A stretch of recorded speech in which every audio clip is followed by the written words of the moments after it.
Vanessa has completed level 1 in Pathway program, and this is her third level 2 speech project. Now, this terms may be a little bit confusing to all of us, including me, because we're starting to do the new way, which is the pathway, and Vanessa is one of our experts in doing that. Vanessa's work experience is currently employed at W.C. Cox Information Service in Shalom. Vanessa is pursuing a degree at ECC in order to transfer to UNC. Vanessa joined Toastmasters because she strives to continually improve her leadership and communication skills. Time for Vanessa is 5 to 7 minutes. Her title is Attack of the Extrovert. Vanessa will.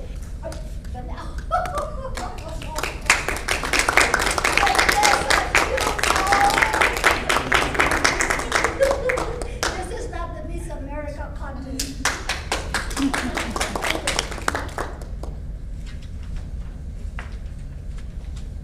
Thank you, Madam Toastmaster.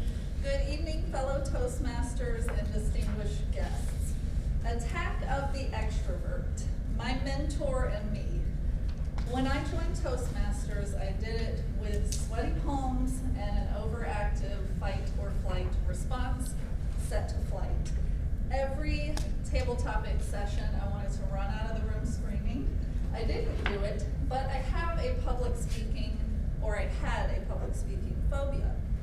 When you join Toastmasters, whether you are a panicked public speaker or someone that wants to just be better, you are assigned a mentor. And I was, same as everyone else, assigned a mentor very quickly. I remember the day I met my mentor like it was yesterday. It was August, and it was 2017. I came to a meeting, and I met Brescia. Some of you know her, some of you don't, but she is a force of nature. She is an extrovert to the extreme. She fills up the room. She is very energetic. And it was like looking at my complete opposite. I am reserved, I'm quieter, and I'm introverted. It was what seemed to be a terrible match. And it turned out to be a beautiful combination. Before I tell you how she helped me and how we helped each other, I'll tell you the dynamics of a protege-mentor relationship. A protege is someone that is trying to better themselves, they're trying to learn, and they do it with the help of a mentor.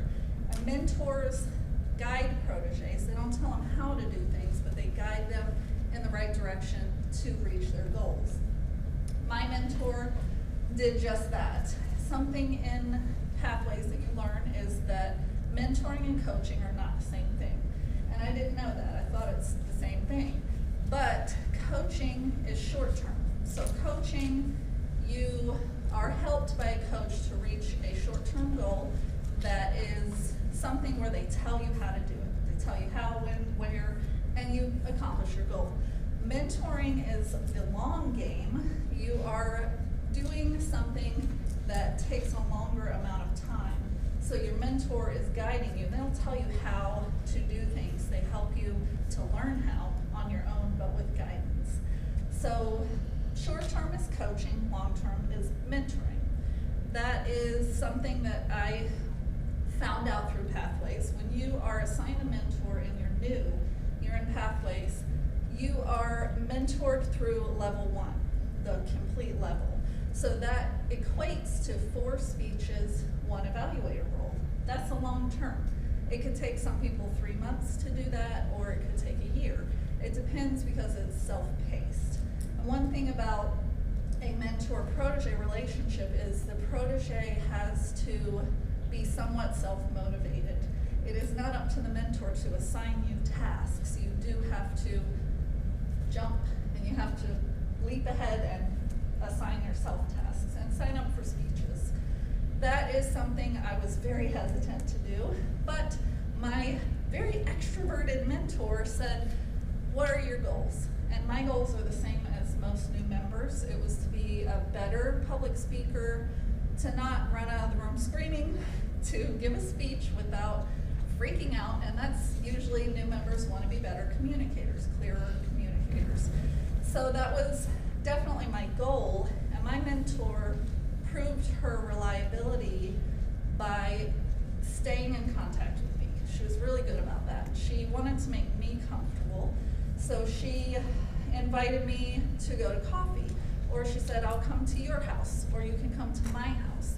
She's very adaptable, which is good in a mentor.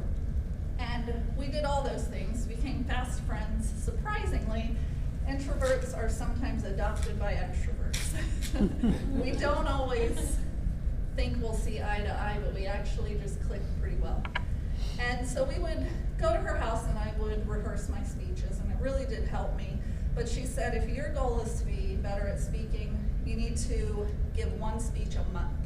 And I thought, whoa, lady, that's way too many. And some Toastmasters give a speech every week. And I thought, you know, I'm gonna do it, I wanna be better. And I did. And it took me about 10 months to get my competent communicator, which is one of the awards in Toastmasters. But what I learned was in the protege-mentor dynamic, you learn from each other. So Grecia was here, I was here, and I'm talking volume level, personality, outgoing. She was way up here and she came down here to meet me in the middle and make me comfortable. And I pumped up the volume and came up halfway to meet her by learning that it's good to be passionate and to give your speeches with personality and to be outgoing. And I think it's to meet in the middle. Don't scare people away, but don't be invisible as well. In conclusion, I will say that I learned a lot from my mentor. The mentor-protege relationship is mutually beneficial, and you learn and you take it with you. You're a protege that becomes a mentor eventually if you do it right. And Grecia went on to move to New Mexico, and we miss her still, but she didn't have a club in her tiny town that she moved to. She made one from scratch. That's just her way. And I will say that